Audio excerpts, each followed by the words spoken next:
Just turn on the bottom. No, not this one. Oh. Oh, that one. Yeah.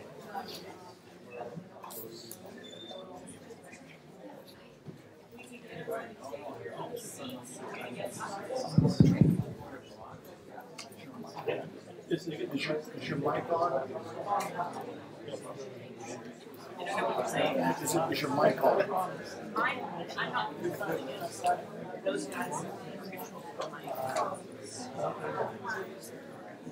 Go ahead, Ashley, make sure her mic is on, powered on. Powered on? Do you think it's like remotely controlled? Is that possible? Is it possible to be like remotely controlled? I can't hear her. Okay. She just said that she doesn't control it. She's wearing one. They're going to come in. Thank you so much, Jen. Is it back in orange?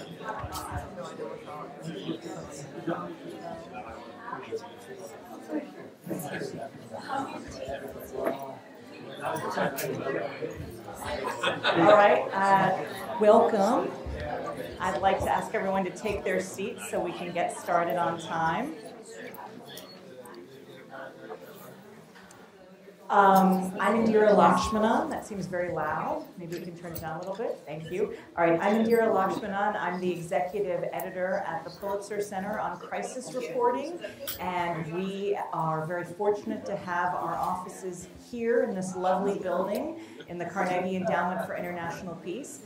And we are, for those of you who don't know, a journalism nonprofit education that supports important journalism from all corners of the world that otherwise wouldn't get done and appears in every news outlet you've heard of and thought of.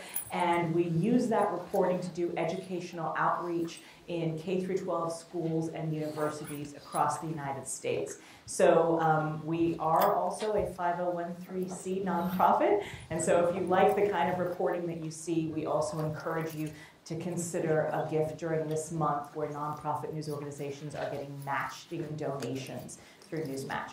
I want to first of all thank our partners at Carnegie Endowment for co-hosting this event with us, and I will introduce you to each of our speakers very shortly, but I want to start our program tonight on Libya, What's Next, by showing one in a three-part series of news reports that was done by two of our Pulitzer Center-supported journalists for PBS NewsHour. So we'll watch this first piece to sort of set the stage for you, and then we'll bring up the guests, introduce them all, and have our discussion. Thanks.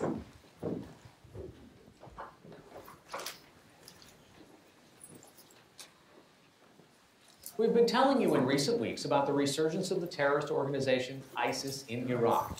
Tonight, some new reporting on the group's rise from the ashes in Libya. NewsHour Weekend special correspondent Chris Livesay was recently the first American broadcast journalist legally allowed into the country in almost a year. While there, he and videographer Alessandro Pavone found a country in dangerous disarray, with ISIS trying to fill the resulting power vacuum. This story, the first of two parts, was made possible with special funding from the Pulitzer Center on Crisis Reporting. The City of Cert, once the crowning jewel of the Islamic State in Libya, it was part of 150 miles of ISIS-controlled coastline from 2015 to the end of 2016. Today, the city has been reduced to rubble, first in an offensive against ISIS led by Libyan security forces in 2016, then by nearly 500 precision airstrikes from the United States. Bombing largely ceased last year. Large swaths of town remain abandoned. The government has yet to clear hundreds of corpses beneath the rubble for fear of mines and unexploded ordnance. Because of that, the air is still thick with the stench of rotting bodies. Colonel Ibrahim bin Rabah is the commander of Libyan counterterrorism forces in Cert. My son volunteered to fight ISIS and protect Cert. ISIS killed him. He was 24 years old. The 6-month offensive eventually wiped out an estimated 2,500 ISIS combatants. But bin Rabah tells us sleeper cells still lurk, especially in Cert's desert. Though it no longer controls any territory, the terror group is successfully carrying out more attacks in Libya. The spike in violence has been sharp. In 2017, ISIS managed to pull off only 4 attacks. So far this year, it's more than a dozen. The most audacious was in May, when ISIS gunmen stormed Libya's election commission headquarters in Tripoli, detonated suicide vests, and killed at least 16 civilians. These counter-terrorism forces in Cert recently raised the ISIS threat level in the area from 70% to 100%. So ISIS is in this direction. They're regrouping in the desert here in the south. At any time, they can come in, 1 or 2 people, and blow themselves up. We rely on shepherds to tell us if there are any ISIS fighters passing through their pastures. So far this year in Libya, there have already been more than twice the number of ISIS attacks. Is ISIS trying to regroup in order to launch attacks abroad, outside of Libya as well? Right now, they lack the ability to control any major territory in Libya, but they're doing their best to regroup and mount attacks again. Our men have proven themselves in this war with the Islamic State, but we ask and we hope for help from other countries. We cannot eradicate ISIS on our own. That's largely because ISIS isn't Libya's only problem. The country has been reeling since 2011, the year of the NATO-backed overthrow of Libyan strongman Muammar Gaddafi. By 2014, a full-blown civil war was underway. Carnegie Endowment senior associate Frederic Wehrey has a new book about the Libyan situation.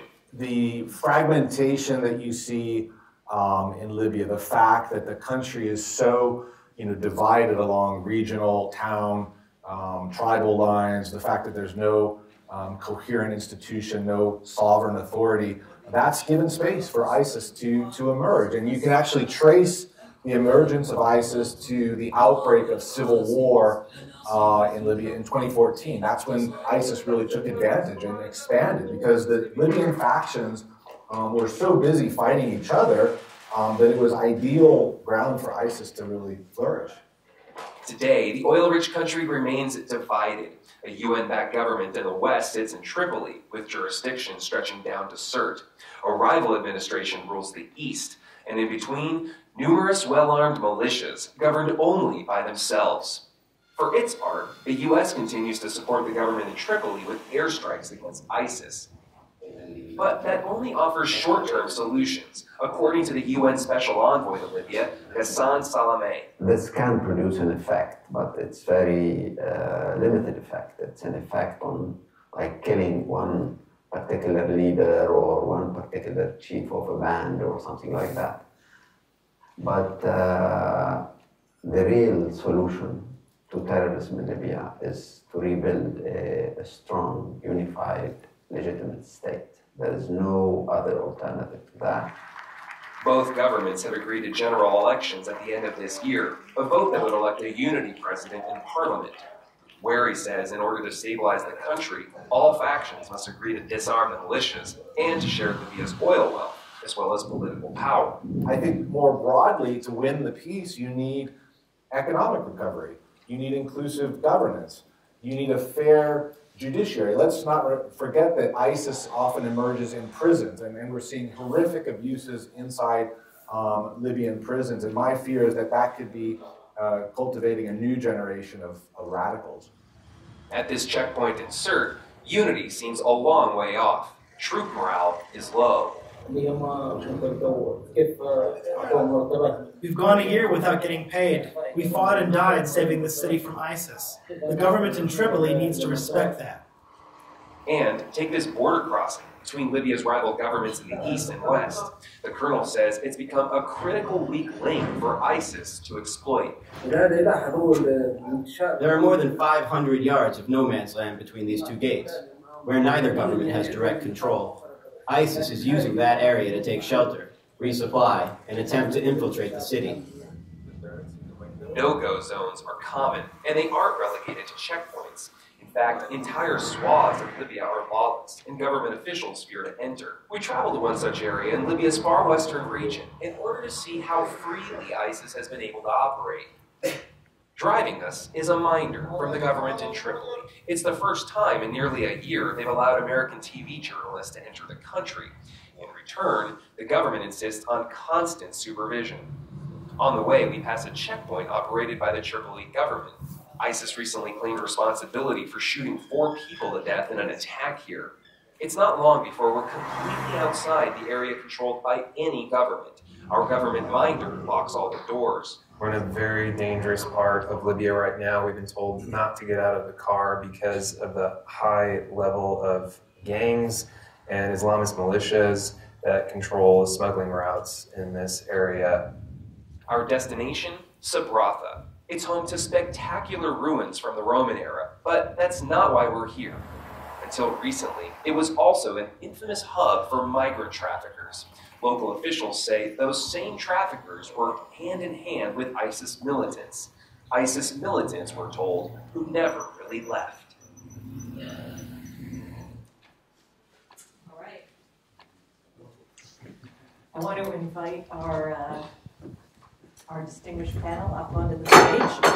Whoops, that was dramatic. Sorry about that. Please.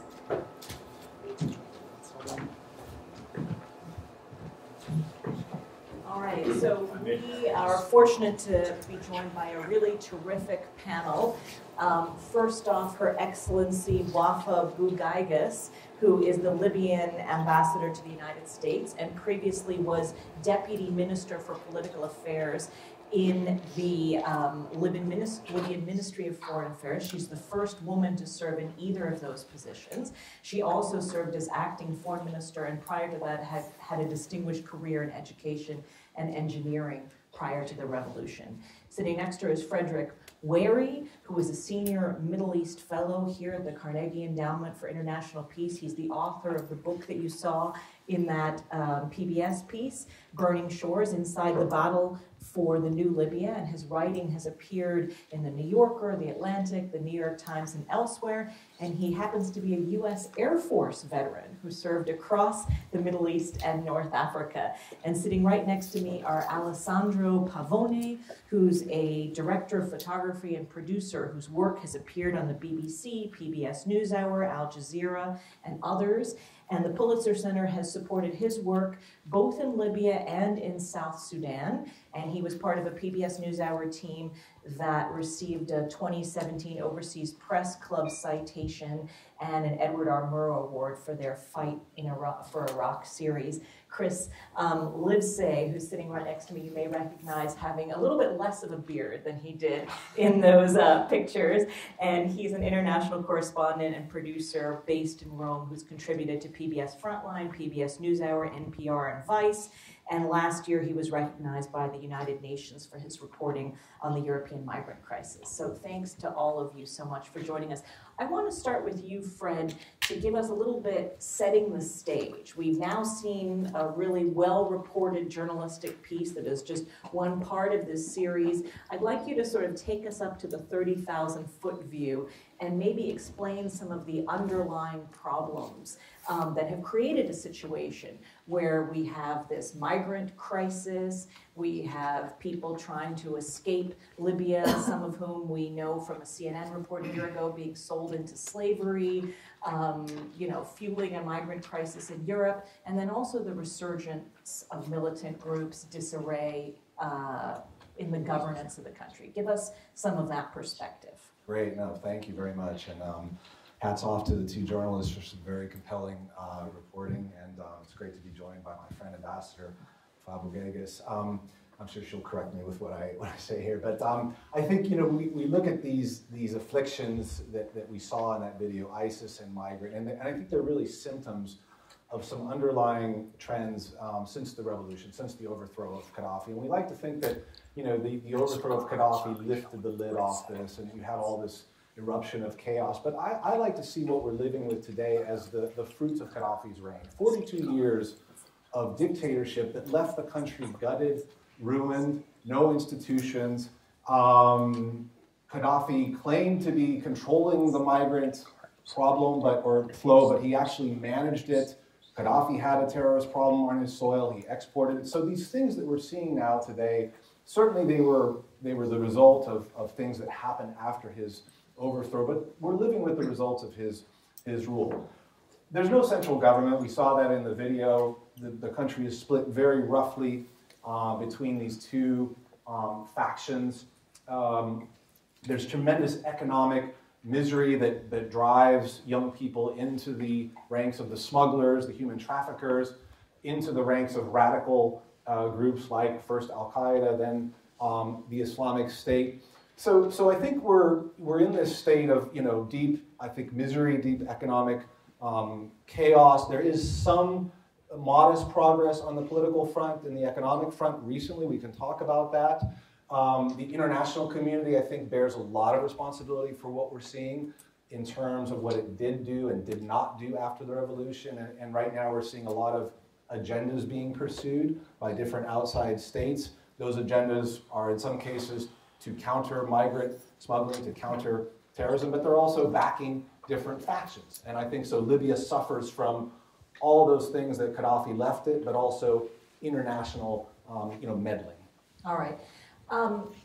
That sort of sets a picture for us. I mean, I like the way you sort of set out that these, an inheritance from Gaddafi's 42 years of ruinous reign and essentially how it set the ground for so many problems.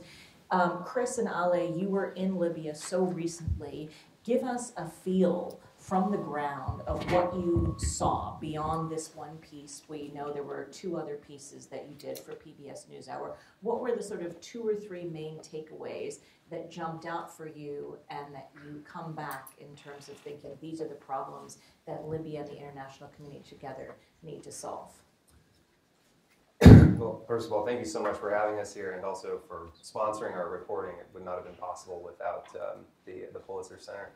The 2 words that immediately leap to mind to paint a picture of misery and chaos. Misery, for the most part, on the part of the migrants that are sort of toiling away, trying to move on to Europe, but are trapped in this logjam.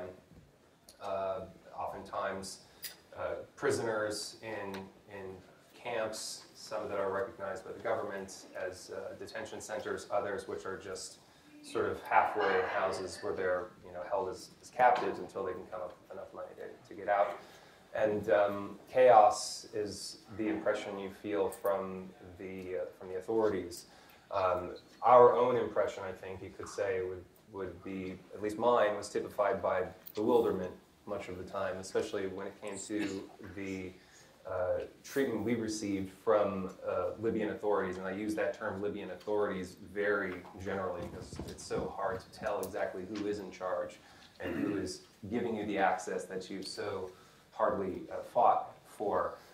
We spent many months working to get our visas, working to get permissions to enter the country and to film at various points along the way, and we received them along with various assurances from the media department in Tripoli, only to have the door slammed on our faces, both literally and metaphorically, virtually everywhere we went. In fact, most of the real reporting that we got to do on the ground was in secret when we had to sneak away from our government minders, which was not easy. We were followed by minders everywhere we went. The only time we were given any space whatsoever was when we slept. Yeah. So indeed, in one point we had to sneak out in the middle of the night in order to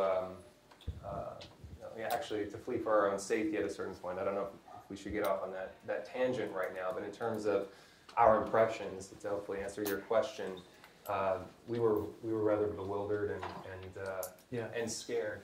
Yeah, I mean, you mentioned before about another series that we've done together with the Pulitzer Center was in South Sudan, and that gives me the sense of how difficult it was to report in the country. But what I've experienced myself in Libya was incredibly, a difficult task. Every single shot that you've seen the clip before, believe me, has been really difficult to be filmed. From the drone that you've seen probably in Tripoli, when we went to CERT, they actually tried to stop us from filming anything. So we had to push not only the minders, but all the, the people that we were filming, They didn't want to be in front of the camera, and the hostility towards what was incredible. So I think that, I mean, I've been working, I was based in Afghanistan, I've been working a lot in Iraq and other countries in Africa. What happened in Libya, it's definitely the most difficult assignments that I personally have to go through.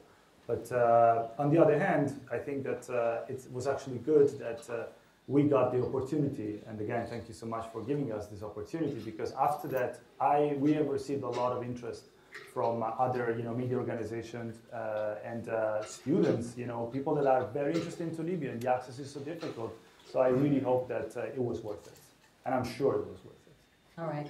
Ambassador, I want to ask you, they presented a disturbing picture of instability, terrorism, migration, etc.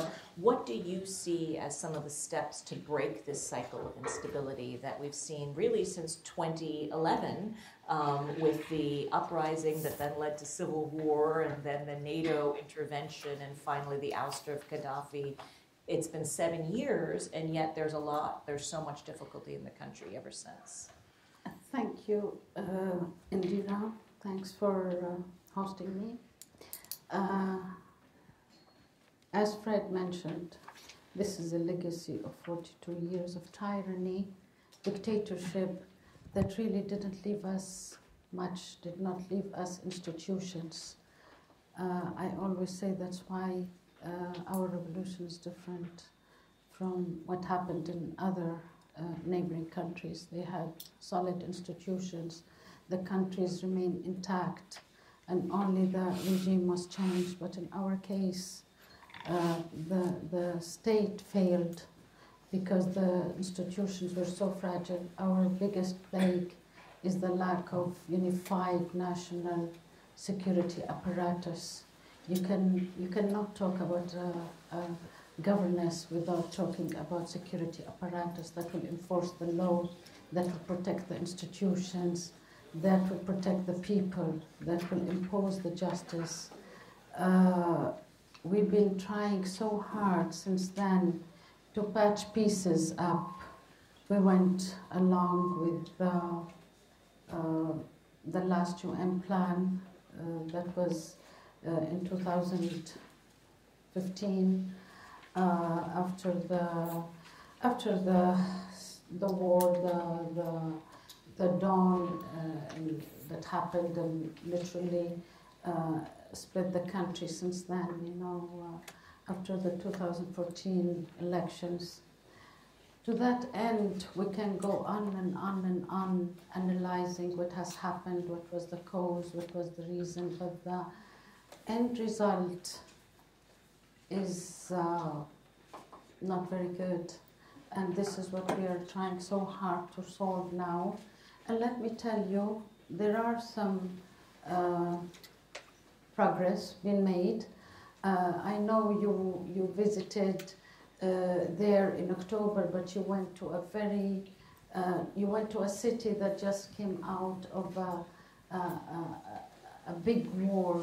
You saw a lot of destruction, but let me tell you, in some other parts there is progress. You can see normal life around.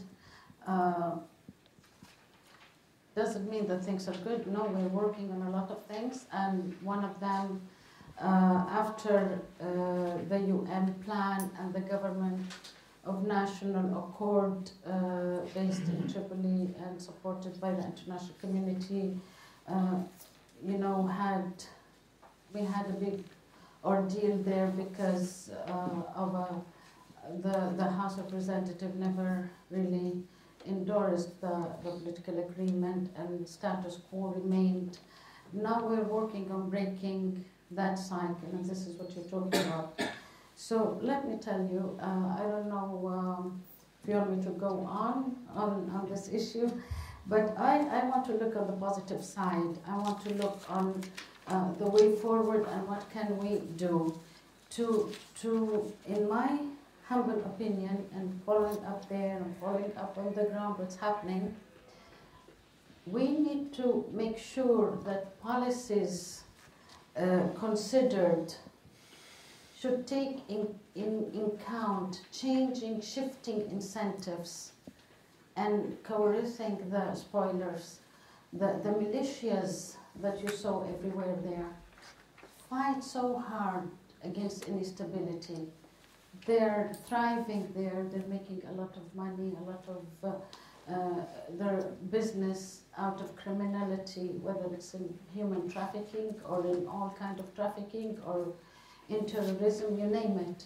These people are they are resisting stability in Libya, and we need to take some policies that will counter and shift incentives for them to continue like this. And also we have some other power players and spoilers who have some other incentives. I will be more specific here, and I want to talk about the political process and progress now should take in consideration a socio-economic reform, not just the normal economic reforms that are physical or that have to do with the monetary system or something, but our biggest main drive of conflict in Libya and division is the centralization of power and of resources. We need to take in consideration an effective functioning decentralization system and integrate that in the political solution now. This is so crucial to the future of Libya. And then this is crucial also to the security track. One of the biggest mistakes that were done was separating the work on the political track from the economic and security tracks.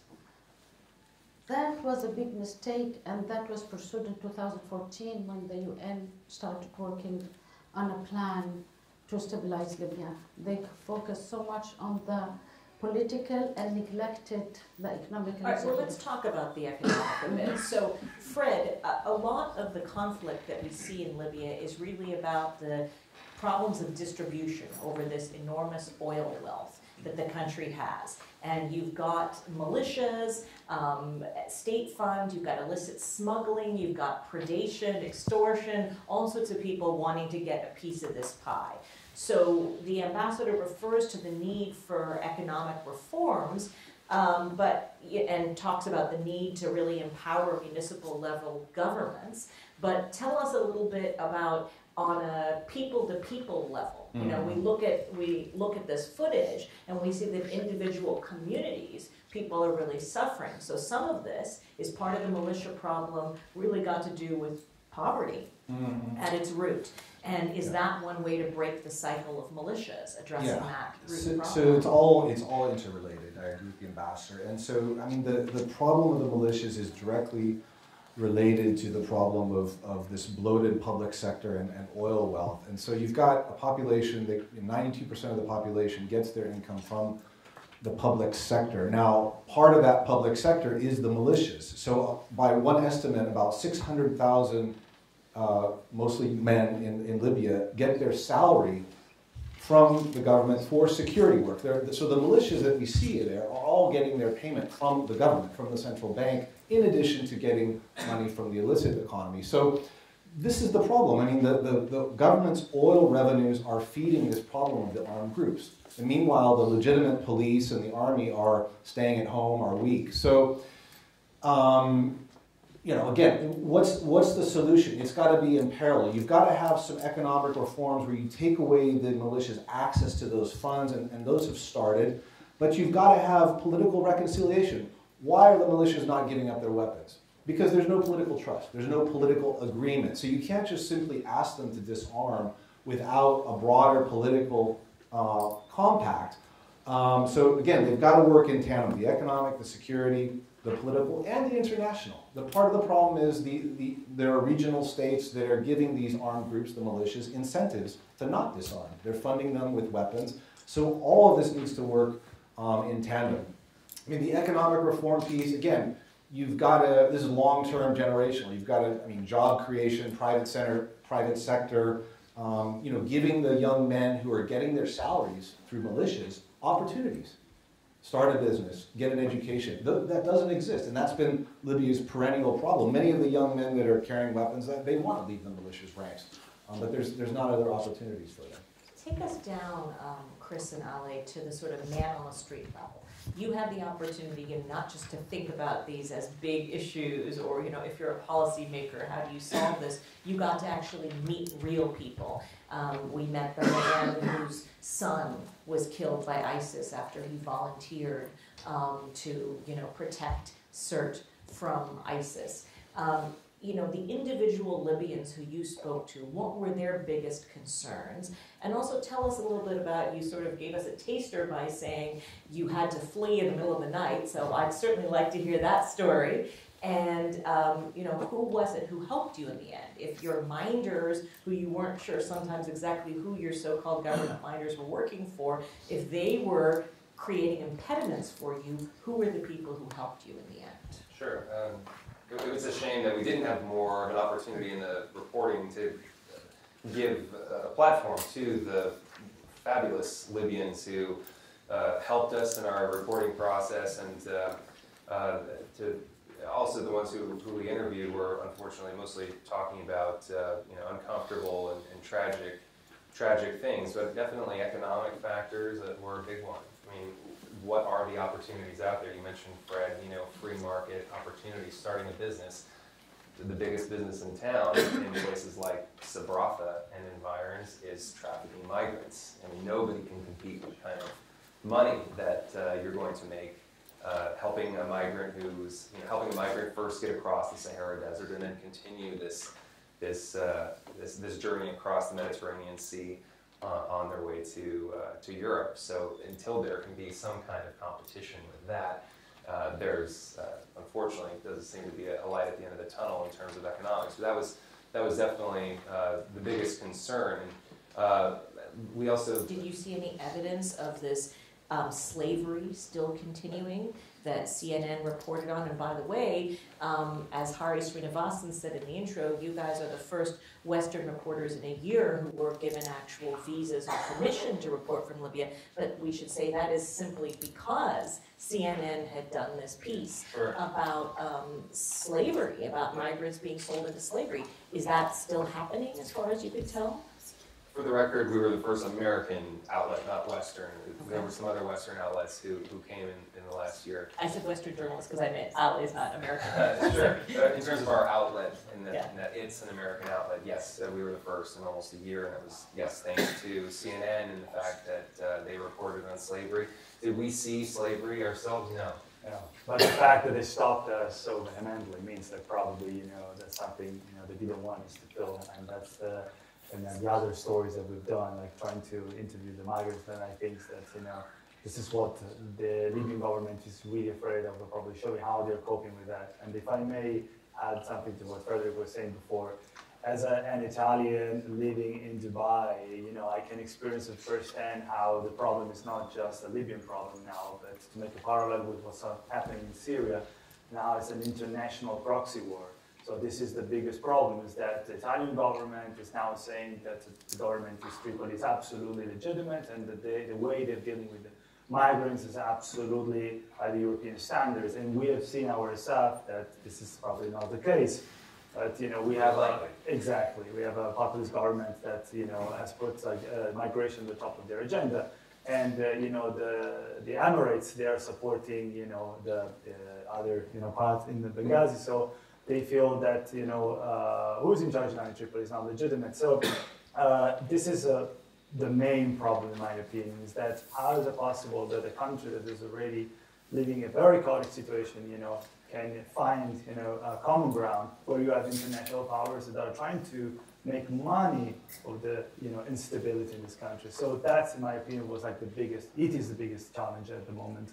And going back you mean international powers themselves trying to make money, or individual militias from different countries? I'll give you an example. Like Italy and France now, they are competing for the oil business in Libya, and then obviously also have Egypt and the Emirates. So if they just the elections. When we were there, we were wondering about Libya. Like, are you here to cover the elections? Like, I don't think there's going to be any elections soon. But in France, they were sponsoring the idea of having elections in September. While in Italy, they say, no. Why do we have to launch elections in Libya? That doesn't make any sense. So this is just to give you a very quick and very easy example of how it's being poorly handled by the international community. So I don't think personally that there's any interest, at least from some European countries, to find stability in Libya at the moment. Well, I want to get back to that with the ambassador, but first, you happen to be an American living in Rome, so you live in Italy and see the impact that Libyan migrants have on the European refugee migration issue. It's become even a political issue that has all sorts of ramifications for elections across the European continent. So what you saw happening on the ground in Libya, how do you see that playing out in terms of the migrants coming through Europe? Sure. Well, I mean, looking at the most recent example of populist politics in Europe kind of gone awry is Brexit. I mean, we're looking at Prime Minister Theresa May's future being very precarious at the moment because of the United Kingdom's inability to come up with a politically palatable solution to how it's going to break out of the European Union. That this mass migration was one of the major features that provoked the vote in favor of Brexit. Italy, for instance, has elected a very populist anti-migrant government. Hungary has done the same. We're seeing this effect all over Europe, and much of it is directly related to mass migration that's coming out of Libya, which is just a few hundred kilometers south of the European border. The other factor being terrorism, or at least the threat of terrorism, and seeing the instability just at the foot of Europe, and seeing things like decapitations on the shores. I mean, literally the same sea that Italians go to the beach and Greeks go to the beach, on this exact same waters that are washing over the corpses of people who have just been executed by Islamic State. Whether that threat is existential or not, it sends a very potent message and a very easily manipulated message for populist actors and anti-migrant actors and xenophobic actors. And so we're seeing these effects reverberate all over Europe right now, and we'll see it at least as soon as European elections coming up in May 2019. Ambassador, you in your role here, are the principal interlocutor for Libya to the United States, and at the foreign ministry you were dealing with all these European governments. So when they say to you, hey, we have a problem with all these Libyan migrants, you have to deal with the poverty issues at home, you have to deal with the instability at home, you need to deal with the terrorism, keep people inside Libyan borders, what is the response? What can you do, or do you need their help? Do they need to be doing something to help Libya? Look, the Libyan conflict is multi-layered, and thank you for mentioning the regional competition and division, because that has prolonged our conflict, and actually it became one of the main drivers of the conflict as well. It has prevented the Libyans from reaching consensus. It's multi-layered because part of it is national, but part of it has been spoiled by the external intervention. When we talk By which about you mean the NATO intervention in 2000? me? Do you mean the NATO, dating from the NATO intervention up through I'm the not economic? No, I'm not talking about that. I'm talking about the Competition for oil. national, the countries that have competition between their national interests in Libya, whether economical or sometimes they use the excuse of national security interests. And I will tell you, for instance, we have a big issue on our borders in the south. The immigrants are, basically they come from many of the African countries, they're not Libyan. They use Libya as a transient to Europe. Now, our problem has been our porous borders, the lack of security or national army unified to secure those borders. As a result, traffickers, criminals, actually, when the report came out from the CNN, A committee was formed and headed by the General Attorney, and I even brought the results of the investigations and reported here, that the nationalities involved in those criminality represented 26 countries. Some are European, some are African. 26 countries are involved in this criminality.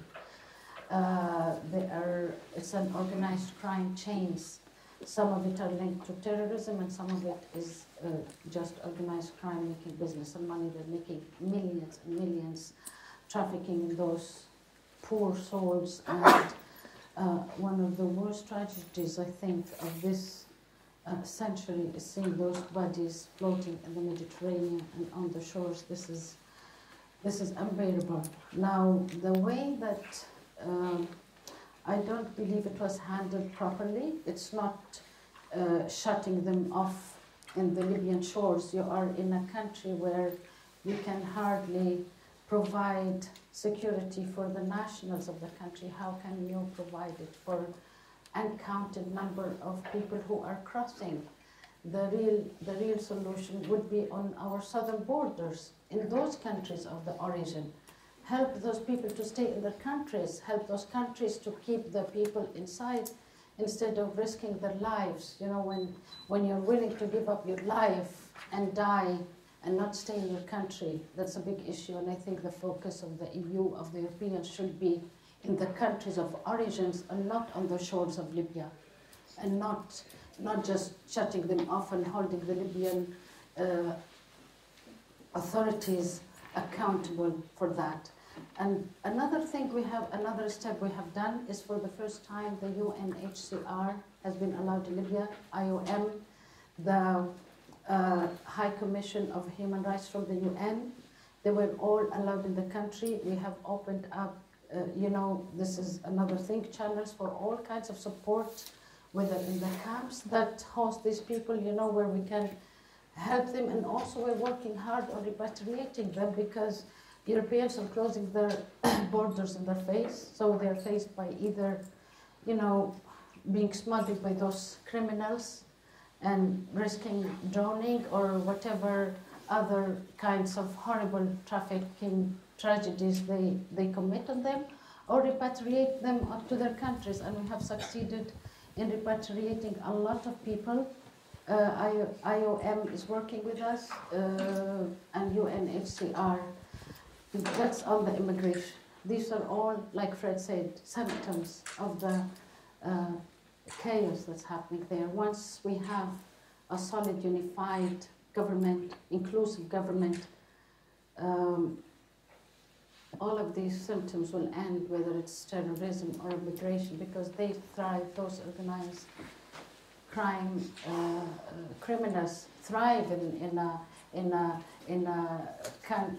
lawless country. I want to mention something about how one of the solutions, and I wanted to continue on that, on the national level, we need socio-economic reforms that will lead to success on the security track as well on the political track. But before that, there's something else missing, and we are hoping that the socio-economic reforms will lead to is that it will succeed in a successful security, some successful security reforms. I'm not saying that we can solve our security and have a ready units and national unified army in so easily. It will take some time. But to that end, we will be ready for reconciliation, and this has been missing in Libya, and this is so important for progress on the political track. This is the reconciliation and consensus on a national vision for Libya has been missing, and this is so important to go forward. I don't believe we will progress politically. Yes, we'll have a chance to talk about that. We will not progress politically before a real reconciliation based on economic fairness, justice, and security reforms. And I definitely want to talk about that and the possibility of elections this coming year in our Q&A. Fred, just briefly, you have a contrast point to this trip that our journalists made in October. You yourself visited Libya in 2017, and you were able to visit a prison where ISIS members were kept. You were able to visit Benghazi. You were able to visit some territory controlled by a man called Khalifa Haftar, who set himself up as a strongman. Just very briefly, because I want to leave time for questions, tell us a little bit about your takeaways on the ground then. You did write some articles, I think, for The Atlantic after that trip. And how does it compare to what you saw in the series that Chris and Ale did for PBS? What has changed in that year and a half? Well, when you go to Benghazi, I mean, this is a city that has such an important but troubled history. It was the birthplace of the revolution. Then starting in 2014, it endured 3+ years of brutal fighting. So it's a city that's... To say nothing of the 2012 attack, militant attack on the U.S. compound that led to the death of 4 Americans, including our ambassador. Yeah, of course. I'm speaking from Libya. Yeah, of course. And that attack, I mean, Libyans truly regret that attack. And they had such sympathy for Ambassador Stevens and what he was doing. So, of course, after that attack, the city started sliding into chaos. You had the outbreak of open warfare, one party of which was General Khalifa Haftar and his Libyan National Army. The city, when I went, was recovering from that conflict. So you had the sense of recovery. You had civil society, hope, but also a lot of darker undercurrents, tribal tensions, assassinations. You had the return, in some cases, of a sort of militarized police state. So I had, as they did, intelligence miners following me. And that's an unfortunate reoccurrence of the way it was under Qaddafi that was happening in Eastern Libya and it's happening in Western Libya. So it was very difficult for me to talk freely to people, and it's just a symptom. So the East is under the control of this particular faction. They're trying to set up parallel institutions of government that are opposed to the West. They're receiving support from Egypt and the Emirates. Is it completely peaceful? No, I think there's some real problems there with how the general is running that situation, opposition to him, displacement. A lot of families were displaced from Benghazi during that fighting, so internally displaced. The prison issue is a huge thing. I mean, the forces that fought ISIS were not state forces. They were militias that were nominally attached to the government. They are running their own prisons. There are ISIS members there with questionable due process, what's going to happen to them. You've got ISIS members in the same prisons with drug addicts, political prisoners. That's a recipe we know for radicalization, right? Let's look back in Libya's history. Where did the first radical wave start? It started under Qaddafi's prison, at a prison called Abu Slim. So we've got to really watch what's happening in these prisons. Okay, guys, I don't want to leave our audience hanging since you did tell them that your lives were endangered. During this reporting, I was struck, Ale. I spent a year and a half reporting from Afghanistan and had some of the most dangerous experiences I've had as a foreign correspondent there. You said this was worse than anything you experienced in Afghanistan or Iraq, which is blowing my mind. Tell us what happened to you that could have been so terrible, and how is it, and then Chris, I want you to follow up with, I think that it was regular Libyan people who ended up saving your lives and helping you out of this difficult situation. Well, I think that first of all, what really took my attention is that in a country like Afghanistan, which is very divided into ethnic groups and different militias as well, you still have, and would say probably apart from Kabul, most of the cities, there are mainly like one big ethnic group. In a place like Tripoli, you just go to another street, and it's a Muslim Brotherhood. You go over there, and this militia could be pro-Islamic State. So you really have to look after yourself. And the level of hostility towards foreign media, especially America, now it's so high, probably because people in Libya have been so, I wouldn't use the word brainwashed, but loaded with misleading information about what the CNN report has been doing and other Western reporters have been doing, that people perceive journalists as a potential threat to the security and stability of the country. So that's what we have been experiencing, not just from the miners, but also from the people in the street. Usually when I come back from some countries like Syria and Iraq, and people say, oh my God, it was so dangerous. Yes, it was dangerous, but people welcomed us. They say, where are you from? Come here and report on our country. I want to tell you my story. Libya was not the case. So I have to say that at the beginning I felt this hostility, and I said, oh my God, never again. But then, after the reports came out, we received so much support on Twitter by a lot of, independent Libyan organizations abroad. They say, thank you for your efforts, and we're trying to fight hard as much as we can from abroad, to reach out to Libyan people, just to have a more balanced, reporting on what's happening on the ground. All right, so briefly tell us about this middle of the night escape. Sure. So we received a lot of tension we felt a lot of tension from our minders who were with us at all times, and that tension. It was reciprocal on our part as well, because there were several days in a row where we were simply not allowed to film what we had been promised we would be allowed to film months before we ever even got to Libya. And so we made it very clear to our minders that, if you continue to obstruct our job, something that you had signed off on before we ever even came here, then the story will be precisely that you are not allowing us to film. You're not allowing us to report. We would prefer to do a story on immigration, because that's where much of the hostility came from when we were trying to report from inside the detention centers and elsewhere. Anything that had anything to do with migrants, that's where most of the pushback came from. That's the story we would like to tell. And frankly, we would be happy to even see your version of that. Show us the best detention center that Libya has to offer. The gold standard of how Libya is treating migrants humanely and doing the best with a bad situation. Because frankly, Alessandro and I, we do share a great deal of sympathy for the situation that Libya is in.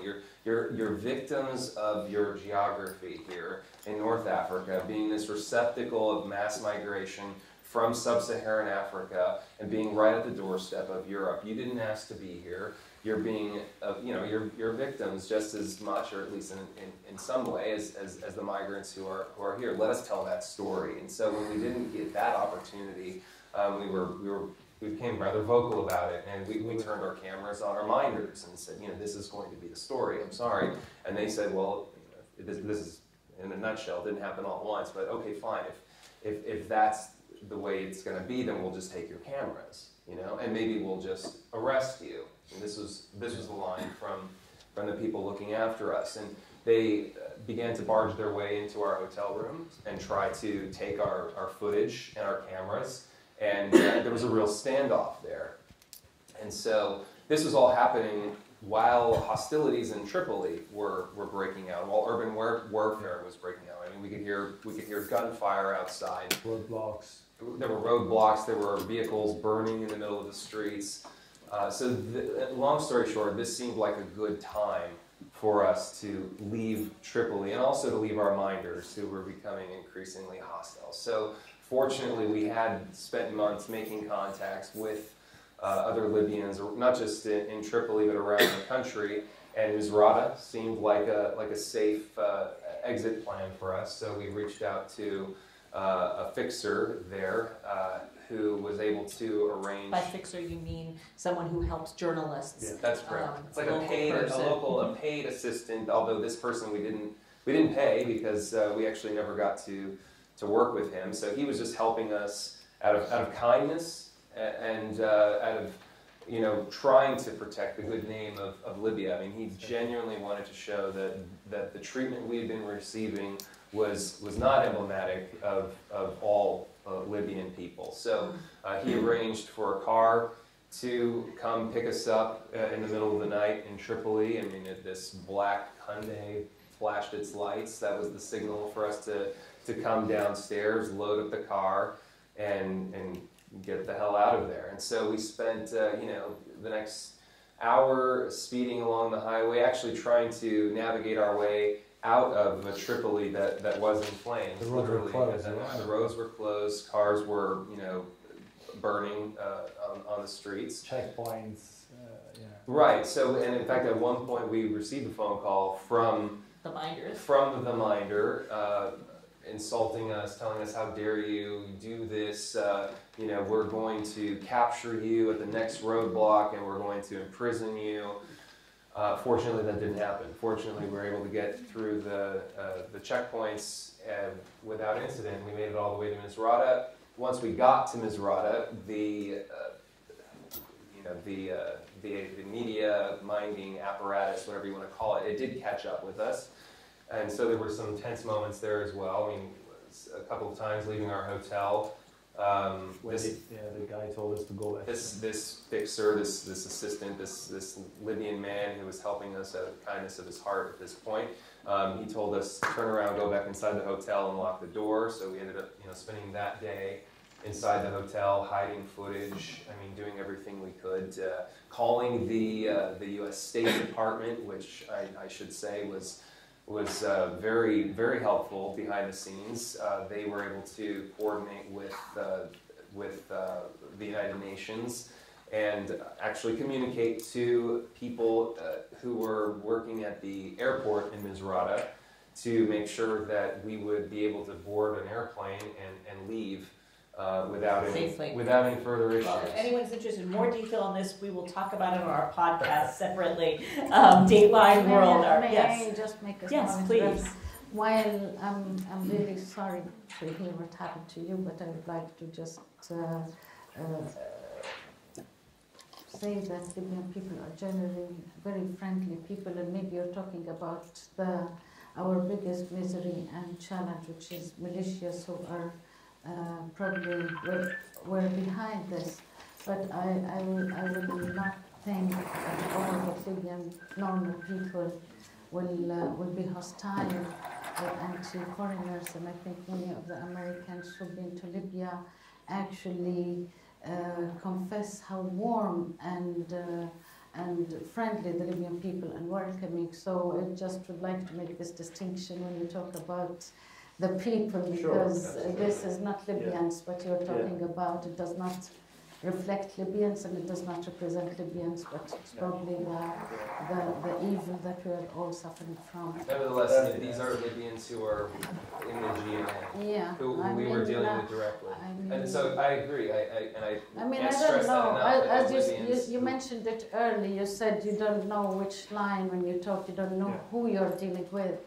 You know, you don't know who are. And that's the ultimate problem of instability and lack of who are you dealing with. All right, I want to give the folks in the audience a chance to ask questions, and I want to remind everyone that we are live streaming this. We do have an audience in Libya and of Libyans outside of Washington, and out of consideration and respect to the people in the room, on the stage, and there, if you could please turn your phones, the sound of your phones off, that would be appreciated. And if you could also please make an actual question. We don't have time for political statements. I have 4 experts sitting next to me on the stage. I'm sure many of you know a lot about Libya in the audience, but we're only looking for questions. So we've got some microphones that are going to be brought around. There's a lady with a microphone here. Please identify your name and give a short, concise question that we can answer. All right, and I've seen many of you, so go ahead. Please start, sir. You can tell us who you are. Ken Meyercourt. I'm sorry, what was your name? Ken Meyercourt. One of the outside actors meddling in Libyan affairs that may not want to see the chaos end are the people who control Libya's $60 billion sovereign wealth fund. Who are those people? And on a related question, how are the earnings from Libya's oil exports distributed? I don't know who here is able to answer that question. I understood the second part. He's asking about the sovereign wealth fund. So he's asking who controls the sovereign wealth fund, and where is the money from the sovereign wealth fund? No, that's the second question about oil exports. Okay. Are you able to answer that, Ambassador? Yeah. The second part, the oil, all the exports, the funds or the payments of the oil goes to the central bank, and the central bank in Tripoli distributes to the whole country, despite the fact that wherever the oil fields, ports or whatever they are, it all goes to the internationally recognized central bank.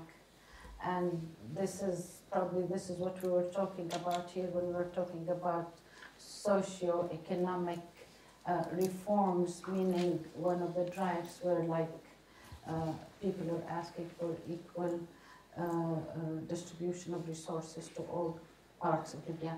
The second part is the funds outside. Who controls the sovereign wealth fund? They are frozen by a mandate from the UN Security Council. That's to start with. Then there is the LIA, which is the Libyan Investment Authority. Also, again, it follows the National Government of National Court, but the assets underneath that LIA, most of it are frozen. Very small portion that is not frozen, and it's used sometimes for the internal investments, but so far there is a hold on it, hoping for reconstruction projects or something like this, but most of it, the majority is frozen. Thank you. We had a question here. Remember to identify yourself and your affiliation. No, right here, Ashley, this gentleman. Yourself and your affiliation. I have two Sir, questions. I'm sorry. I need you to identify yourself and your affiliation before you ask the question. My name is Farzin. I don't have an affiliation. Okay. I'm sorry.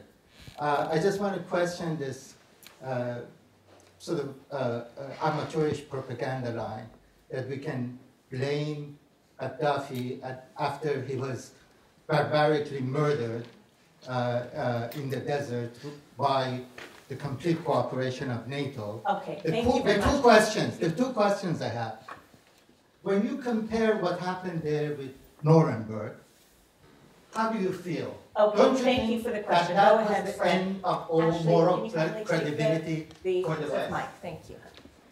Fred, would you like to answer the question about how can the blame be put on Gaddafi? Libyans put that blame on Gaddafi. I mean, as we heard from the ambassador, look, the way Gaddafi, of course, it would have been better to have a trial, of course, the way he was. Why didn't? No, look, what's your question? Why didn't we have an equivalent of Nuremberg? Why? Because did we some kid, if you saw the Sarkozy personally ordered. Okay, we're going to have to go on to another question. Yes, right there. Thank you. Yeah, thank you. My name is Sam David-Offmore. I'm a student at Johns Hopkins Science, previously working with the International Foundation for Electoral System on Libya. My question is about transitional justice. Given the failure of the broad failures of transitional justice during the interwar period, and given all that Libyan people have suffered during the current war, what prospects of transitional justice are there? Has been a topic discussed with the international community. Okay, thank you. That's a good follow-on question. It brings us straight to transitional justice. So who feels equipped to answer that? If you want, I will. This is part of the reconciliation that I was talking about. And reconciliation is an important component of moving forward. I think it's very important for progress on a political track. So transitional justice will be part of the reconciliation. I think I would like to go on the new UN plan forward, which is the national conference plan for next year. And that's supposed to lead up to the elections? It's supposed to lead, we will talk about the elections hopefully through some other questions, but this is supposed to be a forum for reconciliation whereby Libyans will agree on the way forward, what do they want, and hopefully there will be a vision, a national vision out of this conference. But what I was saying before is that you need to pave the road for that through social economic reforms, through working the integration of social economic to be part of the political process to guarantee the success of this national conference, because it's very critical. I mean, the success is critical. It's not something, it's not for granted. You need to prepare for it. Good, thank you. Further questions, I just want to remind people, make sure you're asking a question that someone here on this stage can answer. Not a question about something that happened in the past that no one here had a part of. Yes, this young woman. Hi, Lydia Jobs with the U.S. Libya Business Association. Ambassador Bughaighis, you spoke about social economic reform. Could you give us a brief picture about what that would look like, what reforms have already been taken, and how this ties into the security situation in Tripoli? Thank you. Thank you. When I talk about socio-economic, I'm talking about creating effective decentralization system. There is a lot of reforms going on now by the Government of National Accord. A lot of it is physical, a lot of it is monetary, a lot of it has to do with the devaluation, the subsidies, to end the corruption, to end the smuggling. But that's one part of the reforms. The other part I'm talking about is really creating a decentralized system, a way of fair distribution. And when I say that, this is important for our reconciliation. It's important for the progress on the political and the security tracks. The security track needs that economic reform as well. So there are two types. And nobody can tell now, as we're sitting, what it should be or it should look like for Libya. But we are hoping, perhaps, through the national conference, through Libyans getting together, through a national vision, they will decide on what kind of decentralized system they would like to have for the future of Libya, for the peaceful way ahead. Okay, other questions? Yes, this young woman here. Hello, my name is Maggie Proctor. I'm with Creative Associates International.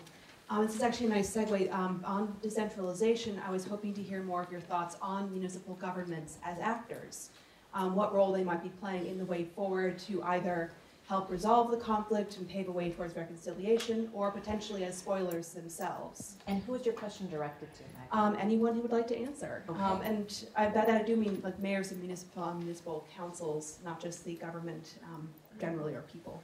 Okay. Did you guys observe any of this? Were you able to talk with local officials? Did you have a sense of how that would work? Fred also. Yeah. No, but go ahead if you want. No, I mean, the topic that we were covered, was more about broader, issues like migrations and terrorism, so we didn't focus that much on national issues. Yeah. Fred, do you have some thoughts on this? So this is an important question. I mean, the idea that Libya's national level politics is stuck, so there are success stories at the local municipal level. Elected municipal councils do enjoy legitimacy in places. You had successful elections. In some cases, in some towns in Libya, you've got success. I mean, you've got a working relationship where an elected council works with the notional police, maybe works with the militias, works with tribes, and so there are these pockets. Now, municipal governance, it's not a panacea, because I think you do have problems of municipal governance, and decentralization, the theories of decentralization, it's not a panacea. Sometimes you push those problems of corruption down to the local level. Right now in certain towns in Libya, you've got contested municipal governments. They're split, they're polarized, right? You've got municipal governments in the east that are not elected, that are appointed, that are being run by military officers, and that creates a whole problem of, if you engage with those entities, are you validating a military style of rule that we don't like to see as outsiders? So again, what you hear from talking to these mayors and municipal councils is they want to deliver to their constituents. They don't get the budget. The way the budget is delivered or the funds is not transparent. So the Libyans need to work that out, and that's part of the national conference. They've got to, it's a long haul. There's been laws on local governance that have not addressed that. But I think it's a fruitful area for the outside community to engage with the understanding that it's only part of the solution. You don't want to engage in decentralization and create fragmentation. Parts of Libyan government have to be centralized because of the oil wealth, right? The oil wealth is not going to be pushed down to local level actors selling it. So again, it has to work from the bottom up and the top down. All right, were there any last questions? I see someone in the back with your hand. Actually, there's someone over here. Hello, I'm Topher Rodrigues. I'm not affiliated with anyone. My question was like, so as in a best case scenario where all institutions are pulling their weight and everything can kind of go, like recovery efforts can go to the best of their ability, how long do you think it will take for Libya to get back on its feet or to recover from what's going on? I don't know if anybody can put a number on something like that. I'm sorry, sir? Okay, this gentleman is saying 10 years. I don't know what that's based on. Let me tell you something. We are not, I don't think we should calculate it by the years, but we really should just make sure that we are taking the right steps forward, and we learned lessons from things that we didn't do, things that we did wrong, and move forward. And along the way forward, there will be progress on so many things, hopefully, and there will be, you know, like, there will be a lot of light spots, a lot of bright spots along the way if we can start working on the unification of our army, if we can start working on reconciliation, transitional justice, paving the way for elections, hopefully. And here I would like to mention something about elections, because nobody mentioned it here. We hope that elections this time around will be about state building and not just to try to patch the division of the country. If we look at elections as a tool to unify the country and end division, that would be a big mistake. I think all the reconciliation and the national conference should precede that, and when the elections come, it should be about the state building. We should all have a national vision. We should get over our, you know, issues and conflicts. We should decide whether we want to have the constitution first or go to elections for the sake of state building, and we should not use it as a tool to end the division. Otherwise it will fail, and having failed elections is worse than not having elections at all. So this is how I look at it. Chris and Ale, any last thoughts from you, since you were in Libya so recently and you were able to be there as our eyes and ears?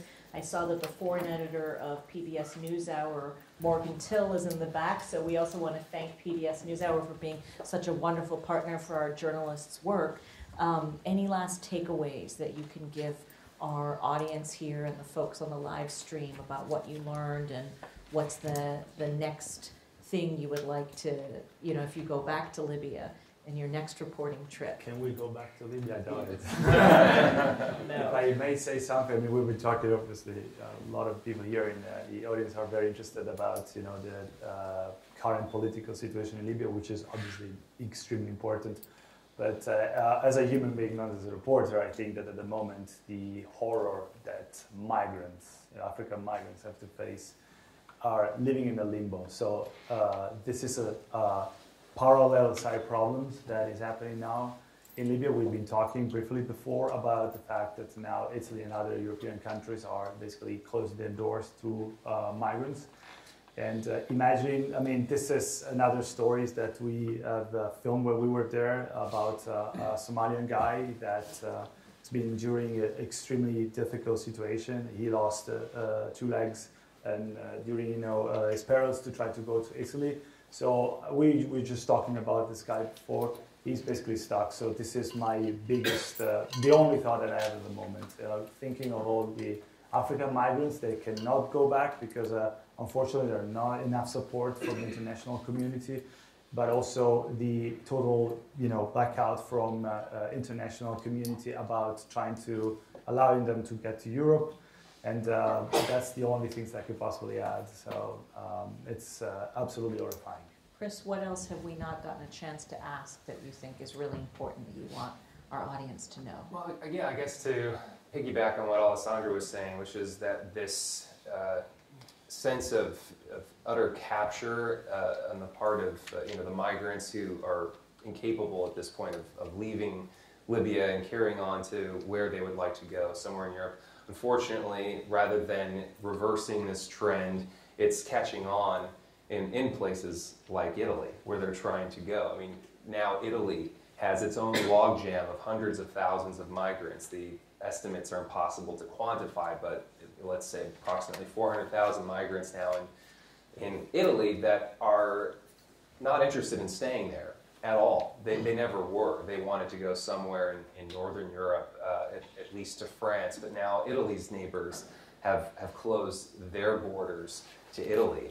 And in the same way that Italy closed its borders to Libya or to any other point of departure for these migrants, they're no longer able to get to Italy. Italy's effectively closed off all of its ports. But in doing that, this trend has caught on, and so now you have migrants who are risking life and limb to cross the borders of Italy into places like France because they have to go through the Alps, and they have to do it in the middle of the night, and they have to do it in the middle of winter, and they're suffering things like hypothermia and frostbite, and they're dying in the mountains in the same way that migrants have been drowning and dying at sea for all of these years. So I wish I could predict something that was mildly optimistic, but what we've observed don't allow us to do that.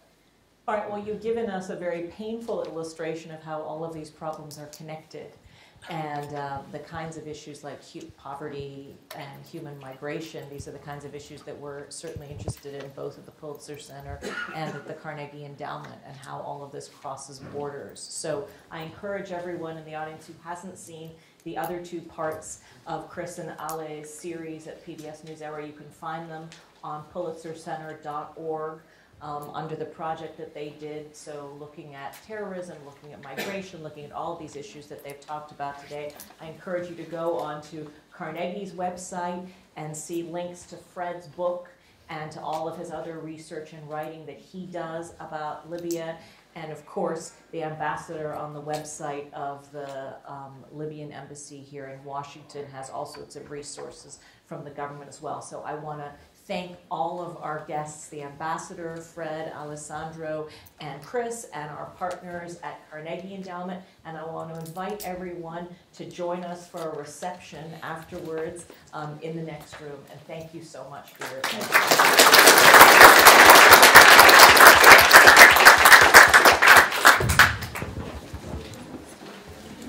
Sorry, did I completely the tripod is down? It's just too crowded. How do you stop this? By the people, why not? It should be inclusive. Nobody should be excluded.